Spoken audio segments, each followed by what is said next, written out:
Richard Hartman sat alone in Gate 47 at Chicago O'Hare International Airport. His black suit was perfectly pressed. His leather shoes gleamed under the fluorescent lights. But none of it mattered anymore. At 58 years old, he had built an empire. 3 decades of 16-hour workdays.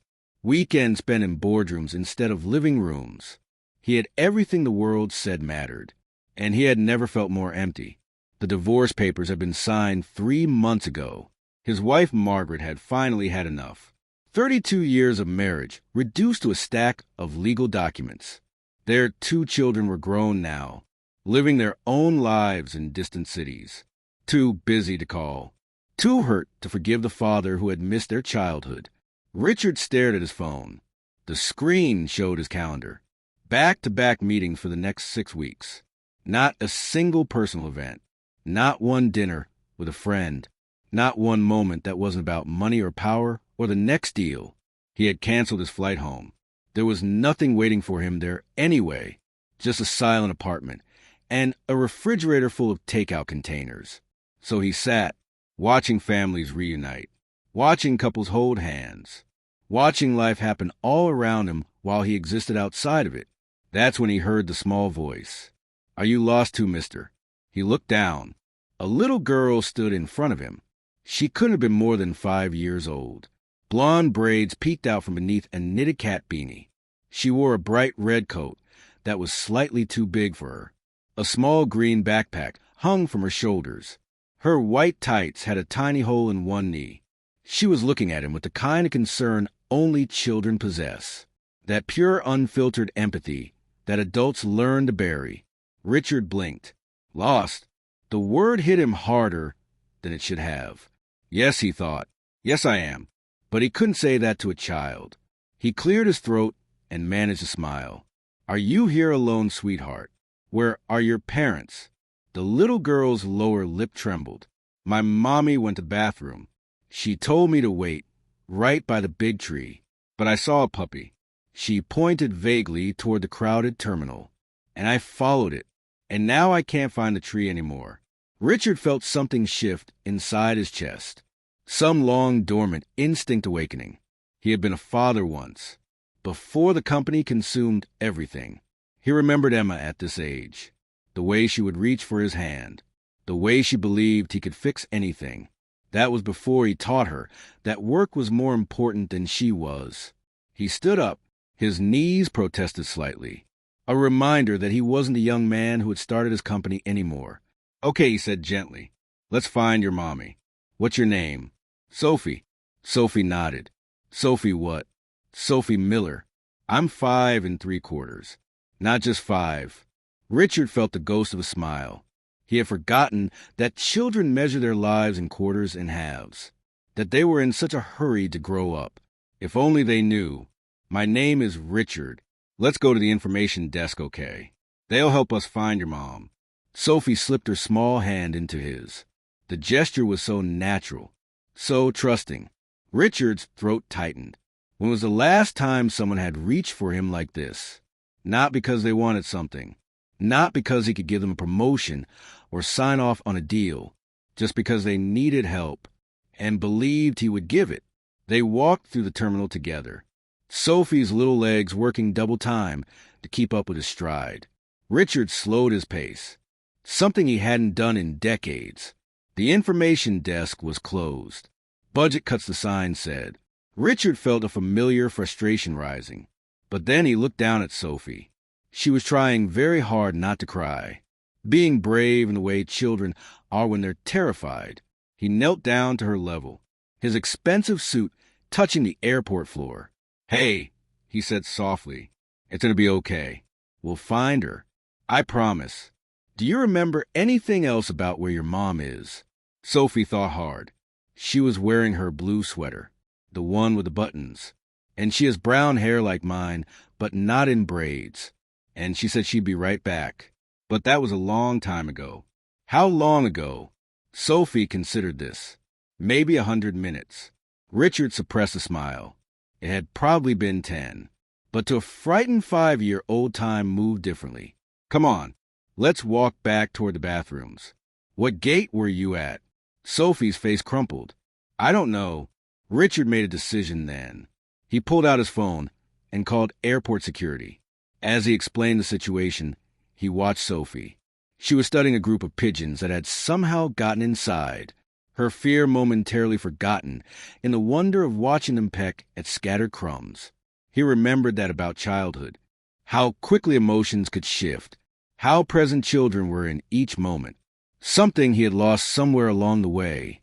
Security said they would make an announcement. In the meantime, Richard should stay put with Sophie. So they sat down together on a nearby bench. Sophie swung her legs. They didn't quite reach the floor. You have a fancy watch, she observed. Richard looked at his Patek Philippe, a $60,000 timepiece. It tells me what time it is, he said. Sophie giggled. My mom's phone does that. She's right, Richard thought. This watch cost more than most people's cars. And it did the same thing as a $5 digital display. He had bought it because he could, because it signaled success, because it filled a space inside him for about 30 seconds. Then the emptiness returned. Are you sad? Sophie asked. The question caught him off guard. Adults didn't ask things like that. Adults asked about business, about the market, about his portfolio. They didn't ask about his heart. Richard found himself answering honestly. Yes, I think I am. Why? He paused. Because I spent a very long time working, and I forgot to spend time with the people I love. And now they're gone. Sophie patted his arm. That's okay. My daddy forgot my birthday once. But then he remembered, and we had cake for breakfast. It was the best birthday ever. Richard felt tears prick his eyes. When had he last cried? Margaret's father's funeral, maybe. 5 years ago. He had checked his email during the service. I don't think cake for breakfast will fix this, he said quietly. Sophie considered this seriously. Maybe you need a bigger cake. Despite everything, Richard laughed. It surprised him. The sound of his own genuine laughter. Sophie smiled at him, a gap-toothed grin that transformed her worried face. You look better when you laugh, Mr. Richard. They sat in comfortable silence for a moment, the airport chaos flowing around them. Richard felt something strange. Peace. For the first time in months. Maybe years. He wasn't thinking about the next meeting, or the acquisition that was falling through, or the competitor who was gaining market share. He was just sitting with a lost little girl, being present, being human. Sophie spoke again. My teacher says when you're lost, you should stay calm. And remember that someone is looking for you. Someone is always looking for you. Richard closed his eyes. The simple wisdom of it struck him deeply. Someone is always looking for you. But he had made sure no one could find him, behind walls of work and distance, and carefully maintained control. He had gotten so lost. And he had convinced himself that was strength, that independence meant needing no one. Do you have kids? Sophie asked. Yes, 2. A son and a daughter. Where are they? Richard's voice was rough. Far away, because I wasn't a very good dad. Were you mean to them? No, I just wasn't there. Sophie frowned. That's sad. My mommy says showing up is the most important thing. Your mommy is very smart.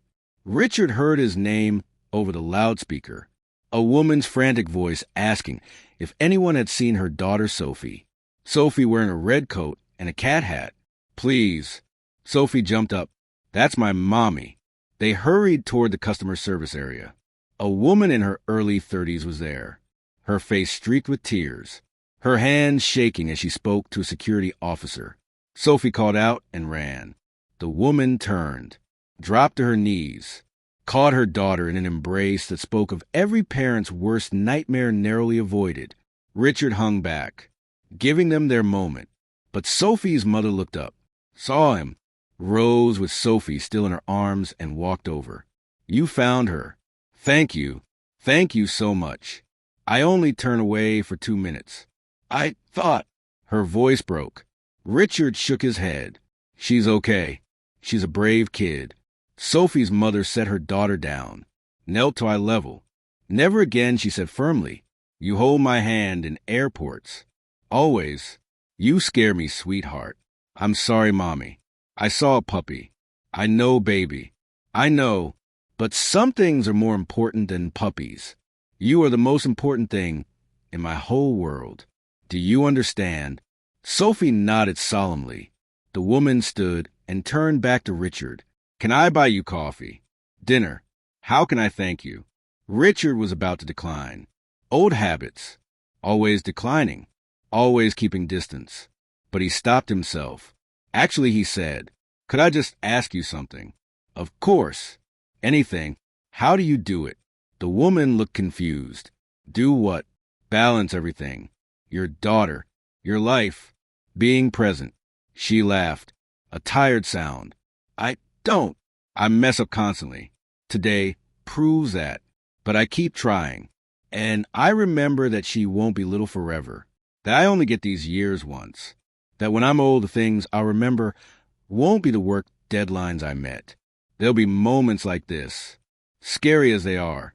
There'll be the moments I showed up. Richard nodded, his throat tight. Thank you, he said. For what? For reminding me what matters. The woman smiled, squeezed his arm, then took Sophie's hand. Come on, baby. Let's go home. Sophie turned back, waved at Richard. Bye, Mr. Richard. I hope you find your people. I hope they're looking for you. Richard waved back, watched them disappear into crowd. Then he stood there alone, but not lonely. Not anymore. He pulled out his phone, scrolled past all the work emails, all the meeting requests, all the noise that had filled his life and emptied his soul. He opened his contacts, found Emma's number. His thumb hovered over the call button. She probably wouldn't answer. Why would she? But Sophie's words echoed. Someone is always looking for you. Maybe it was time to let himself be found. He pressed call. The phone rang once, twice, 3 times. Then a voice. Cautious, surprised. Dad. Richard felt tears stream down his face. Hi, sweetheart. I know I don't have the right to ask, but could we talk? There was a long pause. Then, yeah, Dad, we can talk. Richard closed his eyes, felt something like hope bloom in his chest. For the first time in a very long time, he wasn't lost anymore. Sometimes it takes a 5-year-old in a cat beanie to remind you the things that matter aren't things at all. They're moments. They're people. They're the courage to stop running and the grace to ask for directions home. If this story touched your heart, please hit the like button. Share it with someone who needs a reminder about what truly matters.